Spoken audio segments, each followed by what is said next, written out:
This is the VOA Special English Technology Report.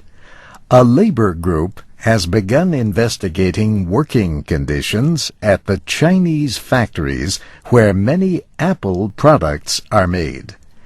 Apple officials ordered the investigation after the New York Times newspaper described poor working conditions at the factories. The Foxconn Technology Group owns the manufacturing centers in Shenzhen, Chengdu, and Zhengzhou. Angela Cornell is a professor at the Cornell Law School in Ithaca, New York.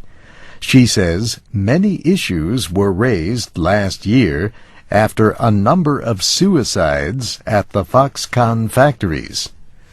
One issue is the number of hours that employees are required to work. Other concerns are pay, living conditions, and even reports of violence against workers. The New York Times reported that employees sometimes worked 7 days a week. The newspaper said some stood so long that they had trouble walking. Widespread criticism of Apple followed publication of the report.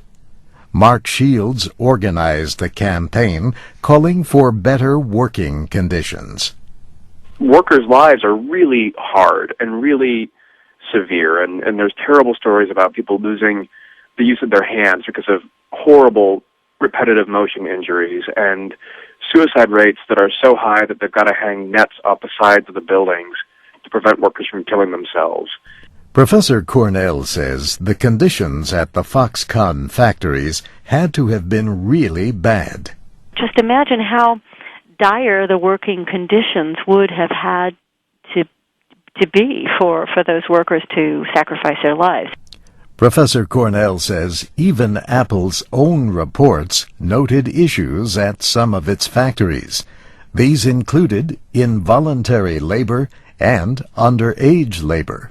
These are important issues. The involuntary labor are indentured migrant workers, and that is it's a crucially important issue. I mean, that's basically slave labor. More than 200,000 people have joined Mark Shields' campaign for better working conditions.